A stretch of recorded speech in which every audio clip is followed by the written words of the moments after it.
خاڵی دووەم ڕوو دەکەین ئەو کەسانەی کە زاوان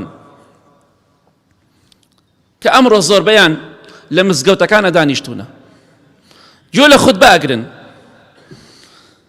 باشە پێیان دەڵێن زاوای بەڕێز، کوا لەچکی خێزانەکەت، کوا پۆشتەی خێزانەکەت. ئافرەتێک سنگی خۆی بۆ خەڵکی دەرخات، وەڵڵی پیاوی بە شەرم لە ڕووی نایە سەیری بووک بکە، سوێن بەخوا. باشە زاوە کوا غیرەتی تۆ، کوا شەرمی تۆ، کوا پیاوەتی تۆ؟ حەڵاڵە بۆ خەڵک سەیری خێزانی تۆ بکات، بە سەیری گیان و سنگی خێزانی تۆ بکات؟ بەداخەوە هەندێک کەس ژێ تەمەنێکیانەیە عمریان چۆتە 60 بۆ ئەو شوێنانە دەڕۆن. زاوای بەڕێز ئێستا ئەو کەسانی کە زاوان ئێستا چەندەها کەسیان ناردووە بۆ بندارەکان و بۆ هۆڵەکان و نازانن بۆ کوێ دەیبڕن کورسی ڕێخەن و جێگا حازرکەن. سەتەها و دەیەها کەس ئەمڕۆ نوێژ ناکا بەهۆی ئەوە کاکەم ژن دێنێ. ئەمە ژن هێنانە تۆ ئەو هەموو گەنجەبەری هەمووی نوێژی بفەوتێ و جومعی بفەوتێ؟ باشە بۆ بە شێوێ شەرعی نایگوازیتەوە. بۆ سنگی خێزانت بە دەرەوەیە، قۆڵی بۆ بە دەرەوەیە، سەری بۆ ڕووتە. ئەمە کاریگەری دین و ئیسلامە بەسەر تۆوە؟ ئەو نوێژ و عیبادەت و تەراویح و خواناسەی کە کردت ئەمە بەروبمەکەیتی؟ وا دەزانی ئاوا دەمرید بەسەر بەرزی دڵنیا بە محاسبە دەکری. خوا محاسبەت دەکات لەسەر ئەو گۆرانی کە لێ ئەدرێ لەو شوێنەدا، ئەو دیجەیە کە هێناوتە خەڵکی هەڵەپەڕێنی.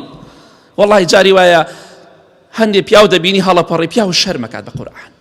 تۆ ماڵی ئەوەنی هەڵپەڕی، خۆ ناڵێ بۆ گەنج احتیادیە، مەبەسمان ئەوەیە ڕەشبەڵەک پیاوێ باپیرێ تەمەنێکی هەیە، خەڵ بە پیاو ماقوڵ ێزانێ هەڵە بەزێت دەڵێ مناڵە.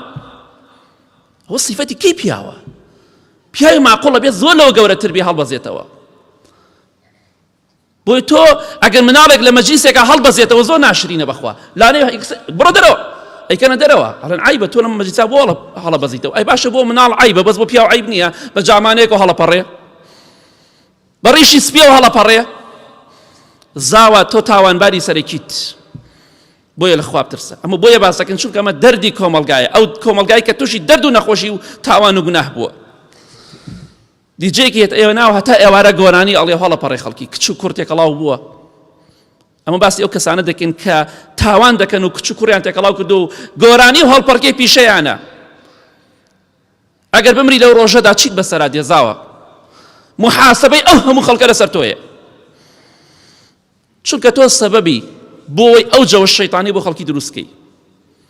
باوکت سەبەب بێ ئەوش بەشدارە، خەزورت سەبەب بێ بەشدارە، خێزانت سەبەب بێ بەشدارە.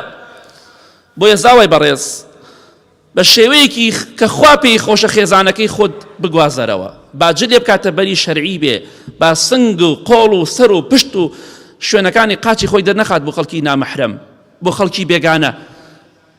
کەواتە کوا دەڵین کوا لەچکی خێزانەکەت، کوا غیرەتی خۆت بە خۆتا بچۆرەوە، لە قیامەت بە پرسیاری سوێن بەخوا لەسەر ئەو شایی کە کردت لەو دەشتە، لەو هۆڵە، لەسەرەوەی ئەو گۆرانی بێژەت هێنا، ئەو گۆرانێت لێدا، ئەو دیجەیەت هێنا، نازم چیت هێنا، هەمووی لە قیامەت محاسبە دەکری. لەسەر قومی ئاوی سارد پێغەمبەری خوا فەرمووی صلی الله علیه وسلم، لەسەر خورمایەکی تەڕ و جوان محاسبە ئەکری، لەسەر ئەم جەوە شەیطانەی دروست کردووە محاسبە ناکری لە قیامەت.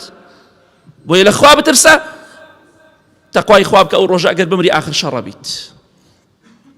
تاوانی ئەو هەموو خەڵکش مەکە ملی خۆت. ئەگەر 100 نەفەرە بان کردبێ، هەر سەتەکەی چەندە تاوانی بۆ نووسرێت زاوە، تۆ بەتەنیا بەقەت هەر سەتەکەی وەتە نووسرێت تاوان. بۆ واقعی